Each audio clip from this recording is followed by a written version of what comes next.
Class 10 physics. प्रकाश, परावर्तन तथा अपवर्तन, लाइट रिफ्लेक्शन एंड रिफ्रैक्शन। तो पहले बात करते हैं प्रकाश की। प्रकाश होता क्या है? प्रकाश विद्युत चुम्बकीय स्पेक्ट्रम का एक भाग होता है। यह एक प्रकार की ऊर्जा भी होती है जो कि विद्युत चुम्बकीय तरंगों के रूप में गमन करती है। अब प्रकाश के गुणों का अध्ययन करने से प्रकाश संबंधी घटनाएं जैसे क्या हो गया? प्रतिबिंब बनना, और क्या हो गया? प्रकाश का पथ से मुड़ना, या हम देखते हैं तारों का टिमटिमाना, या इंद्रधनुष के रंग देखते हैं हम, वो आदि चीजों की व्याख्या इससे हो सकती है। अब इसके बाद बात करते हैं प्रकाश का परावर्तन। अब प्रकाश का परावर्तन होता क्या है, इसके बारे में बात करेंगे। प्रकाश का परावर्तन इंग्लिश में बोलेंगे तो रिफ्लेक्शन ऑफ लाइट। प्रकाश, ये कोई किरण आती है जब उसे क्या बोलते हैं? आपतित किरण बोलते हैं। जब कोई किरण आई, किसी पृष्ठ पे टकराई और वापस चली गई, किरण का आना जो आ रही है उसे क्या बोलेंगे? आपतित किरण बोलेंगे, और जो जा रही है उसे परावर्तित किरण। मतलब कि प्रकाश की किसी पुंज या किसी किरण का आना, किसी सतह पर टकराना और टकरा के वापस मुड़ जाना, इस घटना को क्या कहते हैं? प्रकाश का परावर्तन। जब प्रकाश का परावर्तन हो गया ना, तो इसे प्रकाश का परावर्तन बोलते हैं। अब यहाँ पे आता है परावर्तन के नियम। परावर्तन के प्रकाश के परावर्तन के दो नियम होते हैं। अब दो नियम क्या क्या होते हैं? पहला नियम तो ये रहा, आपतित किरण। आपतित किरण के बारे में पता होना चाहिए। आपतित किरण क्या होती है? जो किरण आ रही है, पर मतलब कि ये वाली। और परावर्तित किरण क्या हो रही? जो परावर्तित हो रही है। और तीसरी चीज क्या है? अभिलंब। अब अभिलंब में क्या होता है? आपतित किरण और परावर्तित किरण के बीच में जो होता है उसे क्या बोलते हैं? अभिलंब बोलते हैं। तो पहला नियम तो इसका इसी में बेस्ड है। तो क्या बोलते हैं पहला नियम? आपतित किरण, परावर्तित किरण और अभिलंब तीनों एक ही तल में एक ही बिंदु पर स्थित होते हैं। ये तीनों, ये आपतित किरण आ रही है, ये जा रही है परावर्तित किरण, ये होगी आपतित किरण और ये होगी परावर्तित किरण। ठीक है, तो जो आपतित किरण आई, किसी पृष्ठ पे टकराई और चलेगी ना, मतलब कि किरण आ रही है और टकरा के चले जा रही है, जैसे क्या बोला हमने? परावर्तन बोला। अब इसका पहले नियम में क्या है? आपतित किरण क्या हुई? जो आई, और परावर्तित किरण जो गई, और इनके बीच एक चीज बताई थी, अभिलंब। जो ये लाइन है ये अभिलंब है। तो इसका पहला नियम क्या हो गया? आपतित किरण, अभिलंब और परावर्तित किरण, ये तीनों एक ही तल में एक ही बिंदु पे स्थित होते हैं। एक तल है ना, और बिंदु भी एक ही है, एक ही तल में एक ही बिंदु पे स्थित होते हैं। तो पहला नियम क्या कहा? आपतित किरण, परावर्तित किरण और अभिलंब तीनों एक ही तल में एक ही बिंदु में स्थित होगी। ये पहला नियम हो गया इसका। अब इसके बाद इसका आता है दूसरा नियम। इसका दूसरा नियम क्या होता है? आपतन कोण का मान परावर्तन कोण के मान के बराबर होता है। मतलब आपतन कोण क्या हुआ? आने वाला ना, इस आने वाली जो आपतित किरण है उसके और अभिलंब के साथ जो बनेगा कोण, वो क्या हुआ? आपतन कोण हुआ। और परावर्तन कोण क्या हुआ?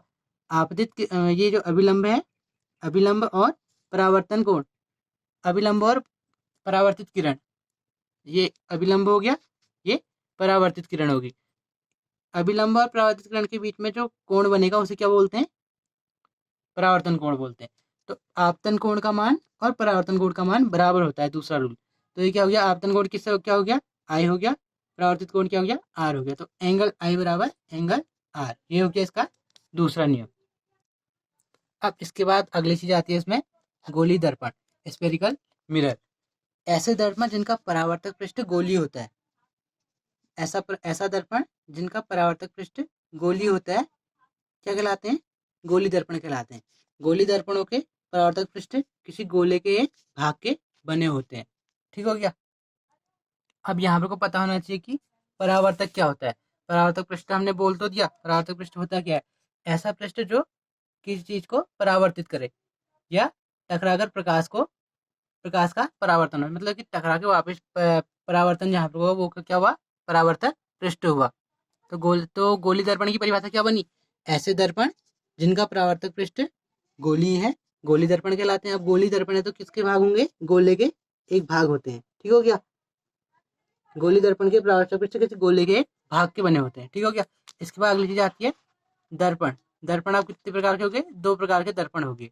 ठीक हो गया। अब बात करते हैं अवतल दर्पण। अवतल दर्पण क्या बोलते हैं? इंग्लिश में कॉनकेव मिरर बोलते हैं। ठीक हो गया। ऐसा गोली दर्पण जिसका परावर्तक पृष्ठ अंदर की ओर वक्रित होता है। परावर्तक पृष्ठ कहाँ की ओर वक्रित होगा?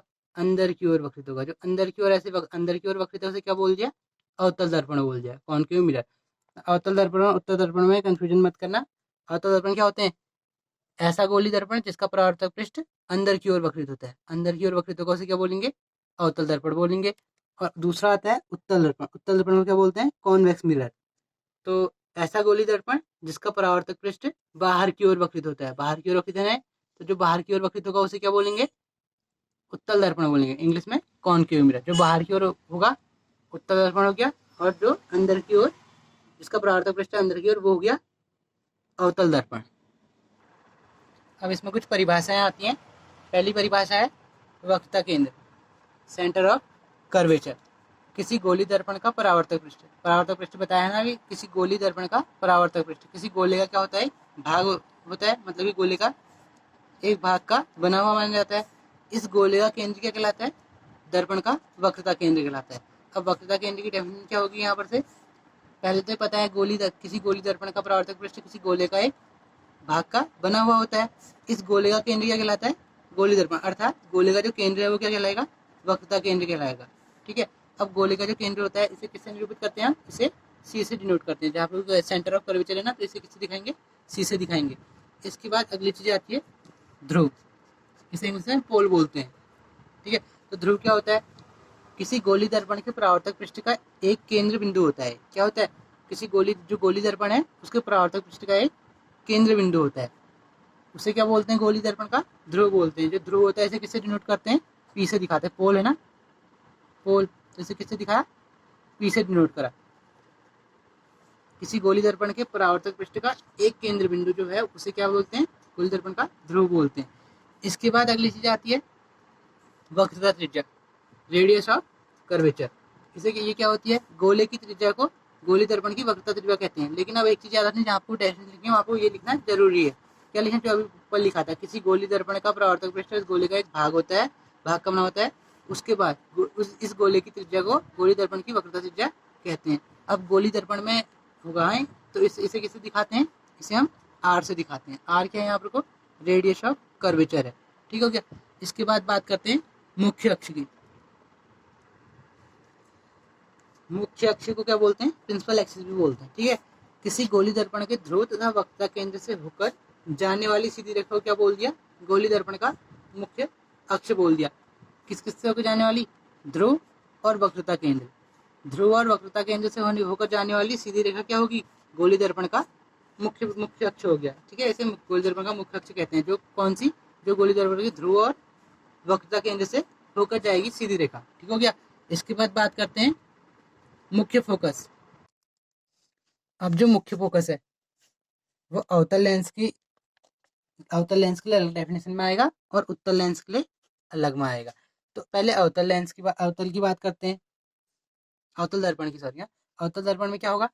यदि किसी अवतल दर्पण पर उसकी मुख्य अक्ष के समांतर प्रकाश किरणें आपतित होती हैं तो परावर्तन के पश्चात वह सभी समांतर किरणें मुख्य अक्ष को एक बिंदु पर काटती हैं। इस बिंदु को अवतल दर्पण का मुख्य फोकस कहते हैं। अब अवतल दर्पण का मुख्य फोकस किसे कहते हैं? उसके मुख्य अक्ष के समांतर प्रकाश की किरणें जब आपतित हो रही हैं तो परावर्तन के पश्चात वो सभी समांतर किरणें मुख्य अक्ष पर एक बिंदु पर काट रही है। मुख्य अक्ष पर एक बिंदु पर काट रही है ना, तो क्या हो रहा है? इस बिंदु को क्या कह रहे हैं? जहां पर वो भी काट रही है वो कौन सी? सभी समांतर मुख्य किरणें, जहाँ मुख्य किरणें हैं जो मुख्य अक्ष को एक निश्चित बिंदु पर काट रही है, जहां पर वो काट रही है उसे क्या बोल दिया? अवतल दर्पण का मुख्य फोकस बोल दिया। ठीक है। अब इसके बाद बात करते हैं उत्तल दर्पण। अब उत्तल दर्पण का भी मुख्य फोकस होता है। उत्तल दर्पण का मुख्य फोकस अलग हो गया। तो उत्तल दर्पण के लिए क्या हो जाएगा? यदि किसी उत्तल दर्पण पर उसकी मुख्य अक्ष के समांतर प्रकाश किरणें आपतित होती हैं तो परावर्तन के पश्चात वह सभी समांतर किरणें मुख्य अक्ष के एक बिंदु से आती हुई प्रतीत होती हैं। तो उसे क्या कहते हैं? उत्तल दर्पण का मुख्य फोकस कहते हैं। इसमें क्या हो रहा था? एक बिंदु में काट रही थी, और लेकिन उत्तल में क्या हो रहा है? उत्तल दर्पण में क्या हो रहा है? किसी मुख्य अक्ष के एक बिंदु से आती हुई प्रतीत हो रही है। जिसमें आती हुई प्रतीत होंगी वो क्या होगा? उत्तल दर्पण होगा। ठीक है। उत्तल दर्पण में आती हुई प्रतीत होती है, परंतु इसमें क्या हो रहा है? इसमें काट रही है। अब इसके बाद आता है फोकस दूरी। फोकस दूरी क्या होती है? गोली दर्पण के ध्रुव तथा उसके मुख्य फोकस के मध्य की दूरी को क्या कहते हैं? उस गोली दर्पण की फोकस दूरी कहते हैं। फोकस दूरी को हम किससे दिखाते हैं? एफ से दिखाते हैं। गोली दर्पण के ध्रुव, ध्रुव को किससे दिखाया, पी से दिखाया था, ठीक है। तो गोली दर्पण के ध्रुव तथा उसके मुख्य फोकस के मध्य दूरी, मतलब कि ध्रुव और मुख्य फोकस के बीच की दूरी को क्या कहते हैं, फोकस दूरी कहते हैं। गोली दर्पण में जो ध्रुव है और जो मुख्य फोकस है, इन दोनों के मध्य जो दूरी है उसे क्या बोलते हैं, गोली दर्पण की फोकस दूरी बोलते हैं। इसे किससे दिखाते हैं हम, एफ से दिखाते हैं, ठीक हो गया। अब किसी गोली दर्पण की वक्रता त्रिज्या क्या होती है, आर होती है, वक्रता त्रिज्या आर होती है, और उसकी फोकस दूरी क्या होती है, एफ हुई। अब इन दोनों के बीच में कुछ संबंध होता है, फोकस दूरी और वक्रता त्रिज्या के बीच, फोकस दूरी और वक्रता त्रिज्या के बीच क्या संबंध होता है, वो होता है ये आर इजिकल टू 2f का। अब हमने परावर्तन के बारे में तो बात कर ली, अब बचा अपवर्तन। अब अपवर्तन के बारे में बात करते हैं। अब प्रकाश का अपवर्तन होता क्या है, जब प्रकाश की किरण किसी एक माध्यम से दूसरे माध्यम में प्रवेश करती है तो वो अपने पथ से थोड़ा विचलित हो जाती है। तो प्रकाश की किरण का अपने पथ से विचलित हो जाना क्या कहलाता है, प्रकाश का अपवर्तन कहलाता है। अपवर्तन देख सकते हैं, जैसे ये कोई प्रकाश किरण आई, ये माध्यम एक है, ये माध्यम वायु है, दूसरा माध्यम कांच का स्लैब है कोई यहाँ पर को, तो यहाँ से किरण आपतित किरण आई, यहाँ गई, तो उसके बाद थोड़ा सा विचलित होगी अपने पथ से। तो जो विचलन है इसका क्या होता है, एक माध्यम से सीधी आई, दूसरे माध्यम में इसका विचलन हो गया। जो ये विचलन हो रहा है इस चीज को हम क्या कह रहे हैं, प्रकाश का अपवर्तन कह रहे हैं। मतलब कि किरण का थोड़ा विचलित हो जाना, अपने पथ से विचलित हो जाना, विचलित हो जाना ही क्या कहलाएगा, प्रकाश का अपवर्तन कहलाएगा। अब जिस प्रकार से परावर्तन के नियम पढ़े थे हमने, परावर्तन के कितने नियम थे, 2 नियम थे, उसी प्रकार से अपवर्तन के 2 नियम है। अपवर्तन का पहला नियम क्या कहता है, आपतित किरण, अपवर्तित किरण और अभिलंब तीनों एक ही तल में स्थित होते हैं। एक ही तल में स्थित होने का मतलब कि एक ही तल में स्थित होंगे, आपतित किरण भी, अपवर्तित किरण भी, अभिलंब भी, तीनों एक ही तल में स्थित होंगे। उसके बाद दूसरा क्या कहता है, आपतन कोण की ज्या। आपतन कोण की ज्या मतलब आपतन कोण किससे दिखाएंगे, आई से, आपतन कोण की ज्या मतलब साइन। आपतन कोण की ज्या तथा अपवर्तन कोण की ज्या का अनुपात क्या होता है, एक नियतांक होता है। आपतन कोण की ज्या आई होगी और अपवर्तन कोण की ज्या क्या होगी, आर होगी। इनका अनुपात क्या होता है, एक नियतांक होता है, ठीक हो गया। और इसी चीज को हम क्या बोलते हैं, स्नेल का नियम भी बोलते हैं।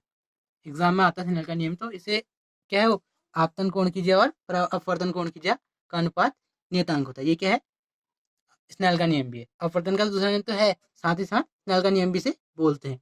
तो क्या हो गया, sine i upon sine r. तो sine i upon sine r क्या हो गया, कांस्टेंट, इसे क्या बोल दिया, नियतांक। अब जो ये नियतांक है, ये क्या है, पहले माध्यम के सापेक्ष द्वितीय माध्यम का अपवर्तनांक है। अपवर्तनांक आती है नई चीज, अपवर्तनांक क्या है, पहले माध्यम का दूसरे माध्यम के सापेक्ष जो नियतांक होता है वो क्या है, अपवर्तनांक होता है, ठीक है। रिफ्लेक्टिव इंडेक्स बोलते हैं इसे, ठीक है। तो अब अपवर्तनांक की परिभाषा क्या बनेगी, इसके हिसाब से तो ये बनेगी, ये जो नियतांक है ये क्या है, पहले माध्यम के सापेक्ष द्वितीय माध्यम का अपवर्तनांक कहलाता है इसके हिसाब से। अब अपवर्तनांक को हम दिखाते कैसे हैं, अब अपवर्तनांक के बारे में बात करते हैं। किसी भी माध्यम का अपवर्तनांक उस माध्यम में प्रकाश की अपेक्षित चाल से संबंधित किया जाता है, ठीक है। माध्यम एक के सापेक्ष माध्यम दो का अपवर्तनांक क्या हो जाएगा, माध्यम एक के सापेक्ष माध्यम दो का अपवर्तनांक क्या हो जाएगा, n/1, ठीक है। तो क्या हो जाएगा, माध्यम एक में प्रकाश की चाल बट्टे माध्यम दो में प्रकाश की चाल। अब यहाँ पर अगर माध्यम दो के सापेक्ष माध्यम एक का अपवर्तनांक निकालना होता तो यहाँ पर क्या होता, n/1/2 होता, लेकिन अभी हमने निकालना क्या है, एक के सापेक्ष दूसरे का अपवर्तनांक निकालना है, तो यहाँ पर क्या हो गया, n/1 हो गया, ठीक हो गया। तो n/1 क्या हो गया, माध्यम एक में प्रकाश की चाल बट्टे माध्यम दो में प्रकाश की चाल। सीधे शब्दों में कहें तो ये क्या है, रेशियो, अनुपात है, ठीक है, दो माध्यमों के बीच का अनुपात है। इसके बाद बात करते हैं लेंस की। दो पृष्ठों से घिरा हुआ कोई पारदर्शी माध्यम जिसका एक या दोनों पृष्ठ गोली है क्या कहलाता है, लेंस कहलाता है। वह लेंस जिसके बाहर की ओर उभरे दो गोलीय पृष्ठ होते हैं उन्हें क्या बोलते हैं, द्विउत्तल लेंस या केवल उत्तल लेंस बोलते हैं। उत्तल लेंस या द्विउत्तल लेंस एक ही चीज है, अगर पेपर में आ गया तो क्या लिख सकते हैं, वह लेंस जिसके बाहर की ओर उभरे दो गोलीय पृष्ठ होते हैं, द्विउत्तल लेंस या उत्तल लेंस कहलाता है, ठीक हो गया। वह लेंस जिसके दोनों गोलीय पृष्ठ अंदर की ओर वक्रित होंगे उसे क्या बोल देंगे? अवतल लेंस बोल देंगे। उत्तल लेंस को क्या बोलते हैं हम? अभिसारी लेंस भी बोलते हैं। उत्तल लेंस को अभिसारी लेंस भी बोलते हैं। और इसके बाद बात करते हैं अपसारी लेंस। अपसारी लेंस क्या हुआ? अवतल लेंस को अपसारी लेंस भी कहते हैं। ठीक हो गया। अब यहाँ पर एक चीज और आती है, किसी लेंस के ध्रुव से वस्तु की दूरी और ध्रुव से प्रतिबिंब की दूरी तथा लेंस की फोकस दूरी, इन तीनों में संबंध आता है। इन तीनों में संबंध क्या होगा? इन तीनों में संबंध क्या हो जाएगा? 1/f is equal to 1/v minus 1/u हो गया। ये इन तीनों में संबंध हो गया। इसके बाद अगली चीज आती है लेंस का आवर्धन। अब किसी भी लेंस के आवर्धन को किसे दिखाते हैं? एम से दिखाते हैं। तो एम इजिकल टू क्या हो जाएगा? प्रतिबिंब की ऊंचाई बट्टे वस्तु की ऊंचाई। तो क्या हो गया आवर्धन का सूत्र? प्रतिबिंब की ऊंचाई बट्टे वस्तु की ऊंचाई। तो ये क्या हो गया? आवर्धन सूत्र हो गया। इसे किससे दिखाया हमने? एम से दिखाया, स्मॉल एम से। ठीक हो गया। इसके बाद आती है लेंस की क्षमता। किसी लेंस की क्षमता क्या होती है? किसी लेंस की फोकस दूरी के व्युत्क्रम को लेंस की क्षमता कहते हैं। लेंस की क्षमता क्या है? लेंस की फोकस दूरी का व्युत्क्रम। ठीक है। इसका मात्रक क्या होता है? डी। इसे क्या बोलते हैं? डायोप्टर बोलते हैं। ठीक है। अब उत्तल लेंस की जो क्षमता होती है वो क्या होती है? धनात्मक होती है। अवतल लेंस की क्षमता क्या होती है? माइनस में होती है, ऋणात्मक होती है। ठीक है। किसी लेंस की फोकस दूरी का व्युत्क्रम क्या है? लेंस की क्षमता है। अब लेंस की क्षमता है, उसका मात्रक क्या है? लेंस की क्षमता का मात्रक क्या होता है? डायोप्टर होता है। ठीक है। लेंस की क्षमता का मात्रक क्या है? डायोप्टर। एक डायोप्टर उस लेंस की क्षमता है जिसकी फोकस दूरी क्या होगी? 1 मीटर होगी। ठीक है। तो इतना ही है आज।